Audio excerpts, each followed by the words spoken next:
Hello, everybody. Welcome back. Kay Crystal Griffith here. More for your emotions, wisdom, and your body daily digest. For all of 2021, we are meeting together for 15 or 20 minutes. Yesterday was slightly longer. Today might be borderlining that because we really want to delve into how our emotions are impacting our body, our soul, and our spirit. I'm coming to you today not as a doctor or an LPC, but just as a person who has their master's in education, healing accreditations, and trauma certifications, as well as somebody who wants to really edify you, educate you, and encourage you that you too can understand more about your emotions. Today is going to be slightly different as well. I know we did that yesterday, but I really felt like we might be missing a little bit of understanding about trauma itself. So we're going to dive into what is trauma. And I found some great information and resources for you guys today. So stick around. You are going to be amazed at how many different ways trauma impacts somebody and what really is trauma. So let's dive in. So trauma is really a deeply distressing or disturbing experience that you may have had. A lot of people in Texas right now are walking through trauma. They've never experienced snow, especially not in the effects that it has been down in Texas, and it is destroying their houses. The pipes are bursting, the water is freezing. It's a big fat mess down there. A lot like a hurricane has gone through, to be completely honest, for people who usually endure hurricanes. For us in the Rockies, we've had situations where we've had pipes burst. Me, twice. Not fun. Let me tell you, that trauma in itself is like a whole nother story. And then you get to deal with all the contractors and the insurance, and it's a big fat mess. So trauma itself can also be a variety of other things. Childhood trauma, it can be choices that we've made along the way. It can be things that are really kind of done to us. So let's talk more about that. It can also be a disordered I'm going to get this out in a minute. Psychological or behavioral state resulting from severe mental or emotional stress or even physical injury. Perhaps you were injured in a car accident or a freak accident. I was just thinking of Joni Eareckson Tada. She dove into a river and, who would have thought she would have broke her neck when it was a place that she'd done that a million other times. And she did. In that one time, it was all that it took, right? And so now she's lived with a lifelong injury from that trauma. An emotional response also to a terrible event like an accident or even a rape or a natural disaster. Trauma is when we've encountered an out of control, frightening experience that has disconnected us from all sense of resourcefulness or safety or coping or even love. And that's according to Tara Brock in 2011. So trauma consists of three common elements. So first of all, it was unexpected. You didn't see it coming. Second of all, that person, if you experience the trauma, highly unprepared for what you had to face. And that could also be medical trauma, folks. And then three, there is nothing you could do to stop it from happening. It was not necessarily that you were victim, but you were. And you don't want to stay that way, but you have no idea how to get back out of it. And so there's a lot to trauma. And simply put, a traumatic event is something beyond your control. So is it negative or positive? Definitely on the negative side. So how do we talk about impact of trauma? So first of all, let's talk about events. So a traumatic event could be a single event in itself, maybe a car accident, maybe a family member passing away, maybe an illness or diagnosis. There could be also prolonged family violence. If you are in a situation where there's abuse, either from childhood or even in marriage, that's a prolonged family violence effect. And perhaps another one be historical, colonizational. That particular example would really be clearly shown as slavery in all of the traumatic impacts that they came through. Indians, Native Americans who were brutally massacred when white people took over their lands and basically kicked them out. And so we're talking about almost to the borderline of war, and even war itself, the genocide, especially over in Africa and many African nations where genocide is so prevalent. Even today, it's quite sad. We just got a notification from one of the missionary agencies that I'm attached to, and there was a huge situation where they let all the prisoners out of the prison on purpose. So then they could go hunt them and then kill people in those villages so they could take over the villages. I mean, I can't even, yeah. So then there's impact. There's traumatic stress in itself that leads to PTSD, which we've talked about before. And then you can also have what's called delayed PTSD or even complex PTSD. And each one of them has their own depth and layers to it. So we're not going to necessarily get into the depths of that piece. But what I really wanted to talk about today were the different impacts that come across. And this is really going to talk about the effects on the body, effects on the brain, effects emotionally from all of these perspectives. So the first impact we're going to talk about is physical impact. We're talking about this could lead to alcoholism, alcohol abuse, chronic obstructive pulmonary disease, which is also called COPD, depression, fetal death, health-related quality of life, illicit drug use, ischemic heart disease, liver disease, risk for intimate partner violence, multiple sexual partners, sexually transmitted diseases, smoking, suicide attempts, unintended pregnancies, early initiation of smoking, early initiation of sexual activity, adolescent pregnancies, and abortions. All of those fall under physical impact. Now let's talk about emotional impact. This includes depression, feelings of despair, hopelessness, helplessness, guilt, shame, self-blame, self-hatred. And those two oftentimes seem very shocking, especially when these were events done to you, and yet you are self-blaming and you have self-hatred. Feeling damaged, unworthy, feeling like a bad person, anxiety, very high anxiety, extreme vulnerability, panic attacks, fearfulness, compulsive and obsessive behaviors, feelings of being out of control, inability, irritability, anger, resentment, emotional numbness to all emotions, frightening thoughts, difficulties in relationships. And those are just the emotional impacts. And these are not exhaustive lists. These are kind of like the key ones, right? Because to me, insomnia would fall under physical impact. They don't even have that on any of the lists. And insomnia is huge for impact from trauma. Then let's go to the neurobiological impacts. This is really an overproduction of stress hormones that when they're activated, they don't return to normal quickly. They could last hours or even days, weeks, months. This could be jittery. This could be trembling, tremors. And sometimes those are called non-epileptic seizures or PENS. Exaggerated startled reflex. I know someone very well, and when they were in Iraq, they came back and we happened to all be vacationing together, and we were in a condo at the time, and you heard a car driving down and it backfired. And literally this particular person was under the table, and we're like, what just happened? And it was so clearly a PTSD response. It was crazy. So alarm systems in the brain that remain on, basically hypervigilant, creating difficulty in reading focus, social cues, misinterpreting other people's behaviors, really events that are threatening. The sleep difficulty is really about escapism or scared to sleep. So it's not even just insomnia. We're talking about really that fear of, if I go to sleep, what am I going to miss? And not as a kid version that they didn't want to take a nap. This is, if I miss something, somebody will be hurt. And so it really goes to another level of depth that you can't even describe unless you've lived that particular situation.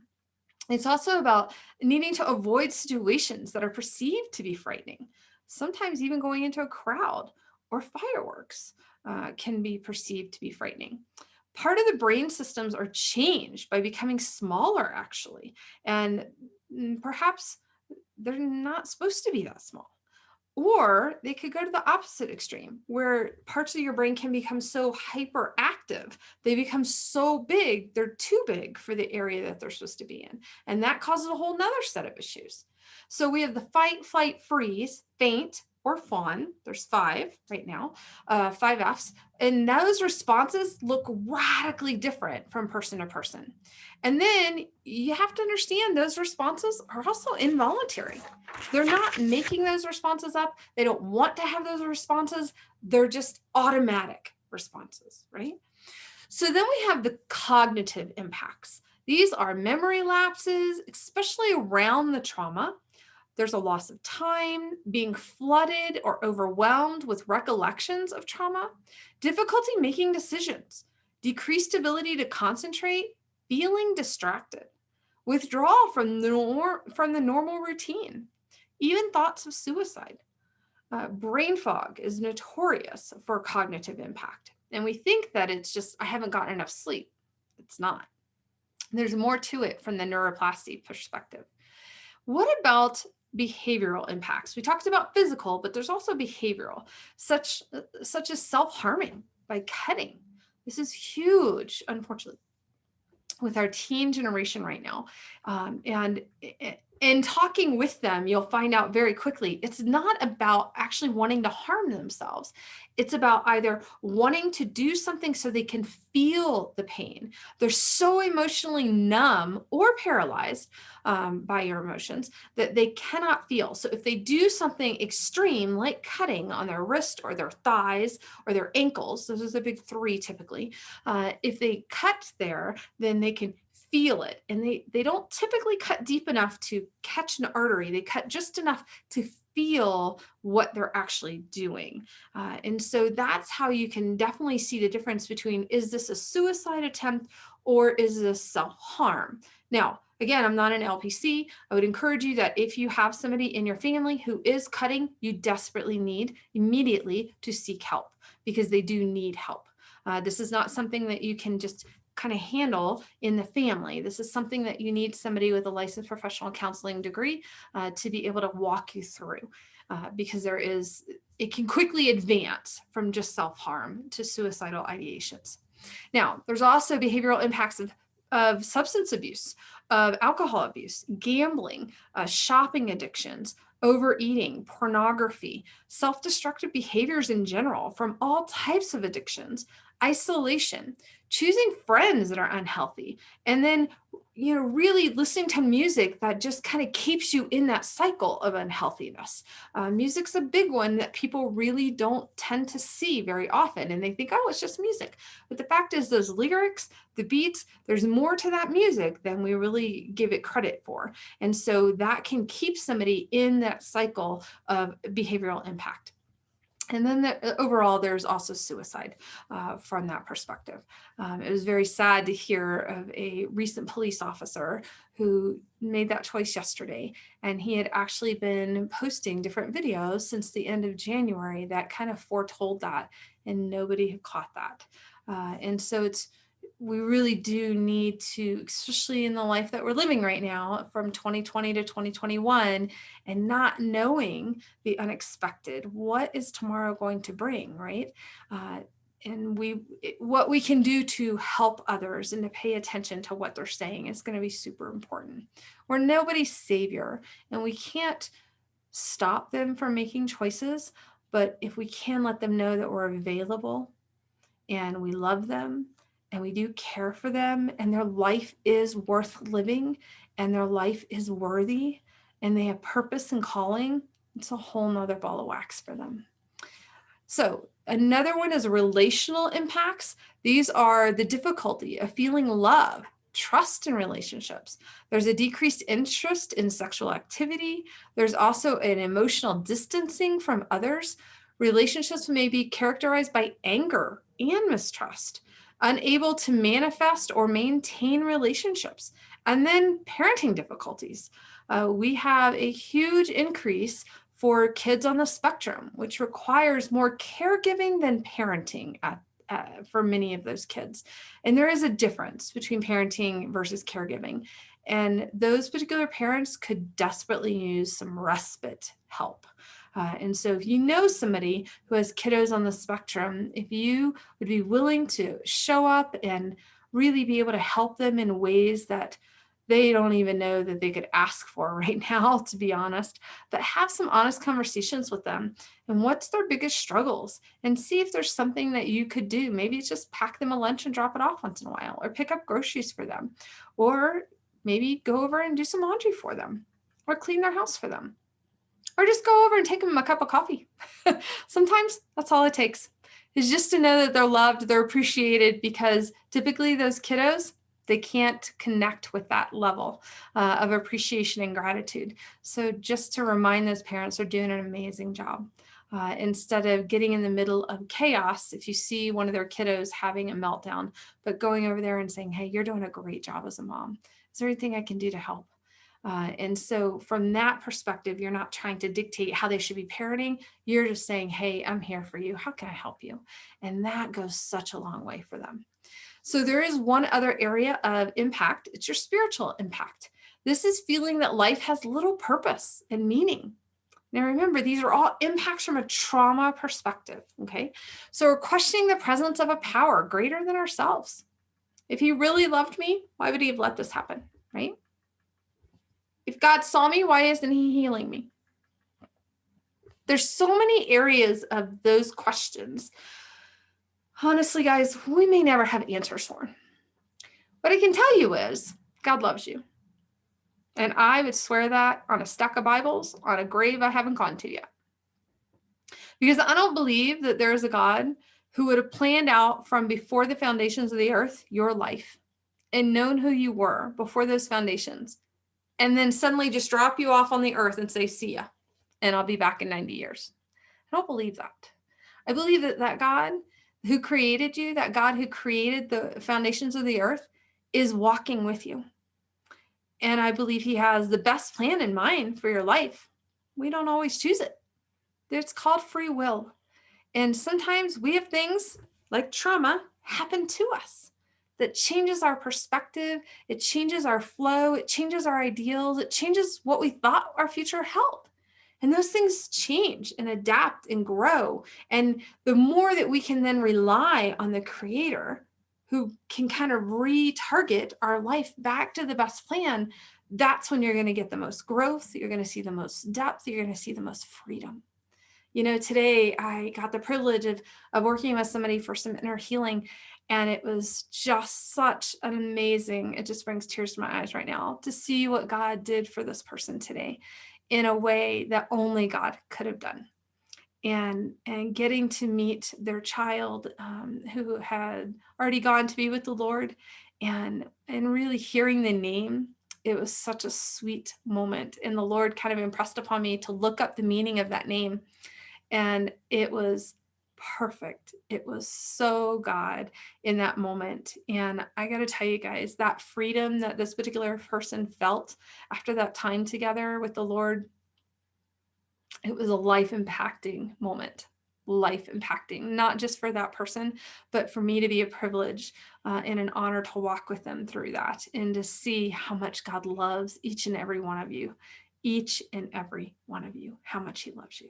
And he is willing to meet you in the darkest of places. He's willing to meet you in the depths of that trauma, and he's willing to pull you out. He doesn't want you to stay there. It's not from him. And he can't be a dictator and still give us free will, right? It's one or the other. And so he comes in and he's offered us this opportunity of free will. And then it's up to us to say, you know what? You got the best plan. I'm willing to submit to that, right? And from there, then he can move in ways that we couldn't have moved otherwise, because we're willing to then surrender and say, I want your best plan for my life. And that doesn't mean we're always perfect at that. We're not perfect, right? We make mistakes all the time because we're human. And so we think that we know what we're doing. And then we go, yeah, I probably should have asked you and I didn't. And so could you help me fix this, please? And he's so generous to step in, and he does that. And remember, sometimes it's not immediate. You know, even a baby takes 10 months. They tell you 9. It's really 10 months to cook in there, right? So things take time sometimes, different seasons, different years. So be patient, right? Be patient with the timeline because this timeline is always perfect. Always. It's amazing. So there were three other things that I wanted to talk to you about with trauma. And those big three are fight, freeze, and fight. Fight. Oh boy, I did not add the L in there. Fight, flight, and freeze. There we go. So the first one is fighting. So the first impact, this is really the impact in what you typically will do when you're in fight mode. Okay. And this is from a trauma perspective. Probably crying is typically one of them. Crying from the exhaustion, crying from the overwhelmingness, crying from being abused, if that's the case, crying from how do I get out of this, crying from the overwhelmment, so many different reasons to be crying. Hands in the fist, desire to punch, maybe flexed or tight jaw, you really feel it right there. You're grinding your teeth, you maybe even snarl in a way that you're trying to get that person or that thing to back off if it's in fact an animal. Fight in your eyes. There's glare. There's a fight in your voice. Your desire to stomp, to kick, to smash with your legs, to kick with your feet. Feelings of anger or rage, homicidal or suicidal feelings. And those are very close together. A lot of people don't realize that. Knotted stomach, nausea, burning stomach, acid reflux. Metaphors like bombs or volcanoes erupting, things that create a rage effect to get out of your system. Then we have freeze. Freeze is feeling stuck in some part of your body. And basically your autonomic and your parasympathetic central nervous systems basically come together, and neither one of them has the edge as to which one's going to take effect. So they kind of cancel each other out. And when they do that, they paralyze you. And that's really what that freeze is. You're feeling cold, frozen, numb, pale skin, sense of stiffness, heaviness, holding of your breath, your restricted breathing, sense of dread, like, oh, here it comes. Heart pounding, decreased heart rate. Sometimes it can increase. Typically with freeze, it decreases though. And there's really an orientation to the threat. So you're really so focused and aware of the threat that you're in, you just don't know how to process it, is really what it comes down to. Then you have flight. This is restless legs and numbness in the legs, anxiety or shallow breathing, big or darting eyes, like how do I get out of here? Reported or observed fidgetiness, restlessness, feeling trapped or tense. You're looking for the way out. You're looking for the escape plan. Fight, you're looking for something to take on the thing. And the freeze, you can't do hardly anything. But that flight, you are like steady looking for the exit. How do I get out of here as fast as possible, right? And then there's a sense of running in life, like from one activity to the next. That tends to be trauma that you've had for long term, and you've carried it through all the way through your life. And so you're just going from event to event to event to event. So there's also excessive exercise. A lot of people actually will exercise so much in that flight situation because they think if they have bigger muscles, they can then move from flight into fight. Isn't that interesting? So it's almost like you consciously actually know that one. So you're actually willing to put your body through even more extreme impact to make it happen so you can switch over to fight because you think you'll have a better chance if you can fight. So what are our countermeasures to all of these impacts? Because that was a lot of information, a lot of impacts. But I thought it was super important for you to see all the different areas that are actually impacted by your trauma. So everyone has a right to be present and future that are not completely dominated or dictated by the past. It's by Karen Savaktutin. And I think that's important for people to realize. Your past and what you have been through, your trauma, does not need to dictate your present or your future either. So what we know is that trauma affects the whole person. Mind, body, and spirit. And that's what we talk about in here. How your emotions are affecting your body, soul, and spirit is the way I call it. And there's then recovery that has to be taken into consideration for that person as a whole. Oftentimes we've dealt with trauma as the medical situation goes to the Western medical doctors, and then the psychological goes to the psychological, and then the spiritual is handled by your pastors, right? But the fact is, we are a tri-being, right? We have body, soul, and spirit within us. So we can't actually segregate those out. They all infiltrate together. And so they all overlap together. So it's not just about one particular dimension or arena serving us from that trauma, but we have to be serviced by all three of those areas so we can find resilience and we can walk in balance and we can walk in wholeness after that. So through nurturing of healthy relationships, attending to your basic physical needs, and those include your sleep, your nutrition, your exercise, having adequate housing and food, having great security, you're feeling safe, you have a greater opportunity to engage in trauma recovery. And then that body, mind, and spirit will respond to these positive factors, maximizing the potential for healing. I just thought that was such an amazing quote that really kind of shows the whole piece of why we need to understand the trauma, the impacts, so we can then walk fully into the wholeness of all of them together. So inner heart healing, what I got to experience today with somebody and what I love to do, and I'd be happy to share that with you as well. That is really the key foundation to processing trauma, and is really to bring it before the Lord, allow him to heal the deepest of your hurts, the places that you have not even wanted to open. And the conversation that I had with somebody today actually was a conversation she has only had with 2 other people her entire life. And one, this is how cool God is. One happened to be last night. And then God brought it to her attention today and got to deal with it. Isn't that cool? God is so awesome. He knows your innermost being. He knows everything that you're thinking about, everything that you're processing, and he knows right where to get to the core root of it so he can handle it. He can help you process it and heal it once and for all. That's just huge. And he's so gentle about it, truly so gentle. So I found this other particular piece that I loved seeing. This is called the triangle of well-being and resilience. So if you think of a triangle, and this one's kind of upside down. So it's the flat side, and then it comes to actually the pinnacles at the bottom, right? So you have mind, body, and relationships. So mind, body, and then the bottom of it is relationships. And what we're really talking about there is how can we focus on the interaction between all three of them together? Because it's not just going mind to body to relationships, right? Or mind to brain, right? It is literally going back and forth, back and forth, back and forth, back and forth, back and forth, back and forth, and a circle. And then it goes the other way. And then honestly, it goes mind to body to relationships and back and forth.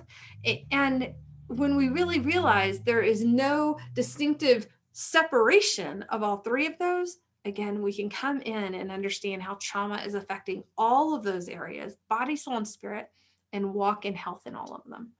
So what are your 3 wisdom verses? Psalm 107, 13 through 15. Then they cried to the Lord in their trouble, and he saved them from their distresses. He brought them out of the darkness, the utter darkness, and broke away their chains. And he will do that for you as well. And then Psalm 91, 4 through 6, he will cover you with his feathers, and under his wings you will find refuge. His faithfulness will be your shield and your rampart. You will not fear the terror of night, nor the arrow that flies by day, nor the pestilence that stalks in the darkness, nor the plague that destroys at midday. So how are you going to use this new information about trauma? Did you know about all those impacts? I gotta be honest. I knew them from a general perspective, but to have them laid out so specifically, the differences even between behavioral and physical, and then you have the cognitive and the spiritual, you have the relationship piece, you have the neurobiological. I mean, honestly, guys, that is a wealth of treasure trove right there to truly understand what trauma is doing to affect you in your body, soul, and spirit. So I really want you to take the time to revisit this particular video. And I want you, if you want that information, I'd be happy to send it to you. Send me an email at kcrystalgriffith @gmail.com. And I will send you those lists because I think they're so important for you to use as a launching pad to go, Lord, what in this list am I really dealing with? And what in this list am I really dealing with? How do we work on those? How do we process those? And how do we get those healed?